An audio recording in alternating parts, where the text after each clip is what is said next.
Well, hi there, this is W7MS, Mike in Reno. And this is my Collins 300G broadcast transmitter. It originally came from KTOP in Topeka, Kansas. And I have to apologize because I can't remember the exact carrier frequency when it was back as a money earner, but that's somewhere in the files. KTOP, and was purchased by another amateur who was on a mission to save various broadcast transmitters in the Midwest, and purchased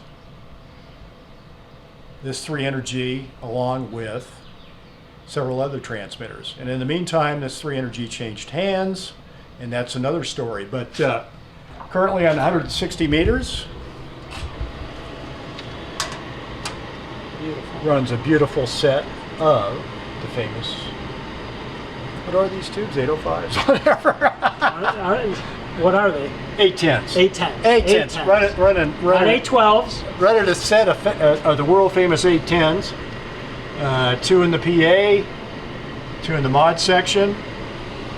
And down below we have the carrier generation and RF driver.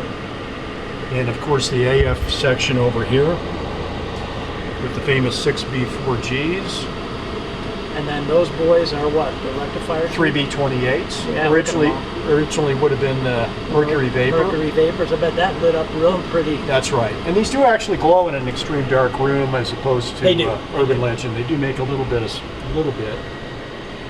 And of course, you ran an A and B side for frequency control per the FCC. So if you had a failure, you had a backup crystal and frequency generation. And this is the world famous 300-pound door. It is big. It's heavy. It is a heavy mama.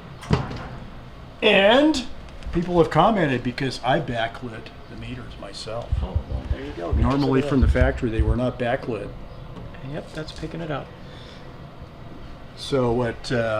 Cool. Of course, you went the extra mile. Of course, the high and low, because it's the cool factor. Well, you're a bad boy of AM. And guess what? Yes, and they actually had a window, an illumination window in the top, because these were designed to be lit. Okay. But of course, Art Collins, probably walking through the factory one day, said, "No, we're not going to backlight those meters. Excuse me, I need to run off to the executive suite and manage my company, but there are going to be no illuminated meters in this 300G, apparently." Too much money. Adding to the cost, right? It's cost reduction time. Right. So that's the story there. Very nice. And that's... And so this is what kind of power we're talking? Well, it would have been in the the 250 watt class, okay, which in that era, post-war 1946-47, was considered daytime power. Right. And of course that later changed to 1,000 watts. Right. So this was a daylight transmitter, and I think it would run 100 watts approximately at night power. In my opinion, it's one of the prettiest transmitters that I've ever come across. I've seen a lot of different Collins transmitters, and it has that look of what you think a transmitter of that era should look like. Right, and this dates from the era when quite often the studios and transmitter site were co-located. Okay. Rather than being in a dingy cinder block building out in the middle of a cow pasture. So this would also be part of the image of the broadcaster. Okay. You know, possibly from a client standpoint, doing a station tour, look at our beautiful transmitter. Right. As opposed to a box and a rack. Okay. So it's also designed, and it was also from what, as I understand, this was actually based on a pre-World War II design that was put on hold. So you do have the residual Art Deco, which of course was carried on in other Collins products, and of course the early A-line and V-line Collins transmitters and receivers. Very cool. So, which was very, very cool. And you can't beat the super huge braggadocious Collins emblem. No, you cannot. That's You not bad. cannot. That is what you want. So that's a Collins 300G, and I guess the story that I can relate is, how did I obtain this Collins 300G? It was on the Collins listserv 15 or 20 years ago as a freebie from a gentleman in Pollock Pines on US 50 in California, which is a little southeast of Lake Tahoe. So I made arrangements to pick it up. So I went over there during the workday with the company vehicle and a rental U-Haul. Thank you, Sprint Communications. Appreciate that a lot. Thank you for your help and your support in my hobby. And picked it up. And the downside was, the negative was, and I wanted to make sure everything was kosher because he had already sold this transmitter to another amateur who had removed the iron, the tubes, and some of the other components with the idea that he would come back to finish off the purchase, balance out zero sum on the purchase price, and take the transmitter away, and he never came back. And he made several attempts to contact this gentleman with no answer. So what I did was, coincidence would have it, I was familiar with this guy from the old Saturday morning AM net that we had here on the West Coast. Contacted him, and unfortunately he was suffering from dementia. That was the real issue. And paid him a visit, picked up a few of the missing components, such as RF tank coils, tubes, other goodies. But the one thing that was still missing, fortunately, had the mod transformer. That was good. That was a plus. It was the plate transformer was missing. So in the interim, several years I used a temporary, but he also had, oh my gosh, I sold that to the guy by Santa Cruz. So I tracked him down. Everything was fine. I haven't used it. Some of the other parts that he'd obtained, which fortunately weren't for this transmitter, he'd used in other projects. So we made an agreement. So I think the following year he came back to N7 RCA swap meet, Brad Hollander's excellent premier swap meet. That is right. And dropped off the transformer. We did an exchange. So that's the story. Parts scattered across the universe. A gentleman with Alzheimer's, a very honest gentleman in Pollock Pines, California, who, by the way, received backup offers from my fellow Collins collectors to offer him cash. So if he dropped me from the deal, but he kept the deal, and happy ending. The unhappy ending is my current location is hideous for 160 meters.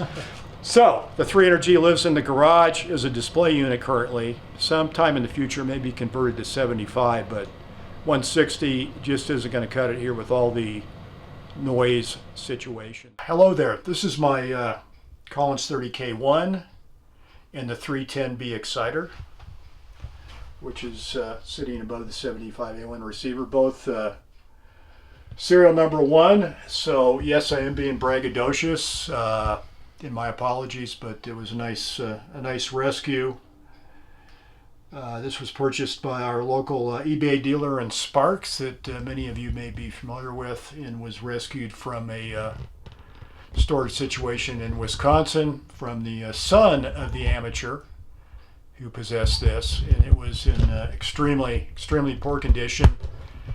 And my version of reality was it was CBized. It was the PA section was really hacked up. It looked like ale crapola.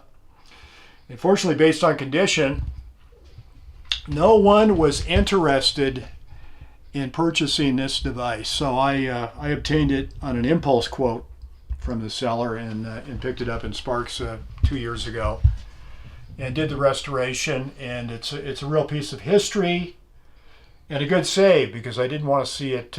You always have these nightmares as a collector of the wrong person's going to inherit it, and out comes the Makita drill and whatever else that might happen to it. So some of this was a matter of restoration or restoration to operation with what one can accomplish with being minimally invasive with the original construction and tossing the additional additions. For example, the former owner, for some reason, to replace the 4125 with a 4400 with the idea that it would produce maybe more power. That's my theory. Right. Had to add an extra filament transformer to the chassis, which meant hogging a hole in it. And it was really, my God, they don't teach soldering in high school anymore. It was a real mess. But that's all been reversed. And not to mention with not to be boring, but technically with a glass tube, you have to run it at somewhere near full plate dissipation to keep it gas free. A 4400 operating in this would never get hot enough to degas. Oh, okay. So there would be issues there. So it was, not to say that I'm Mr. Competence, but I've learned a few things probably by trial and error. Sure. But that was the error. So this originally was purchased by W0HBG, and they had a great promotional event at the Collins factory in Cedar Rapids, since this was the first amateur transmitter, serial number 1, produced following World War II. So this was the first one in the amateur product line. And he also purchased at the same time the 75A1 serial number 1, which was sold on eBay a number of years ago by guess who? Mr. Ramirez in Florida. Oh. And he does not remember, or he's not divulging possibly whoever bought it. But he told me he doesn't recall. And whoever has serial number 1 of the 75A1 is radio silent. Please contact Mike, W7MS, because serial number 1 of this transmitter and receiver, we could have a match set. They should be together. Yes. Yes. But 75A1 does live out there somewhere in somebody's collection. That's cool. And if we're lucky, it's still stateside, but who knows? Maybe it's overseas. Yeah. But Mr. Ramirez had that. Interesting. And it's a small world, isn't it? For those who don't know Mr. Ramirez, he's a guy who used to live on the West Coast. He's now on the East Coast, but he makes a living selling ham gear. Yes, Pretty good guy. That's right. He has no issues at all, and he's happy in Florida currently. Yep. So that's the story with the 30K1. Okay. The 310B, and the 75A1 serial number 1 that's living out there somewhere in somebody's collection. And spec wise, is this about another 300 watter? Yeah, 250 watts. 250 watts, okay. Conservatively rated, of course. Okay. And you can't run that, but it is run on 110, 120, so you get a fair amount of carrier shift if you're really I loaded didn't know that up. it was on house. Okay, house grid. I was thinking 220. Okay. No, okay. There's no primary for 240. Got it's it. not split. It's 110, 120. So that's the setup for the 30K. Welcome to Studio A, and since we're on the Collins expedition, this is my 30K5, but we wanted to start with the backside. And obviously, I dated this one. This was obtained in September 2017. And it lived in a garage in Las Vegas for 20 years. A gentleman retired from the East Coast, brought it with him.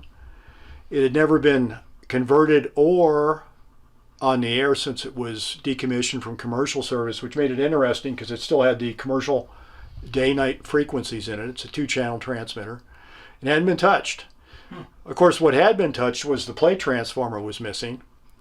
And so what we have down there is a replacement plate transformer at the base, which I really couldn't tell really. The only way to paint it gray, it would be get lost in the pile.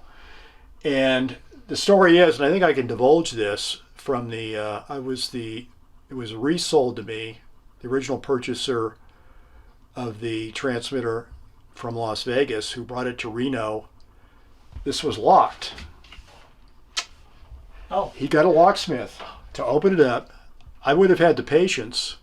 I would have just drilled the lock out. But you got a locksmith out, open it out, made duplicate keys. So it's keyed properly. And what he discovered in the bottom were banker bags full of silver coins.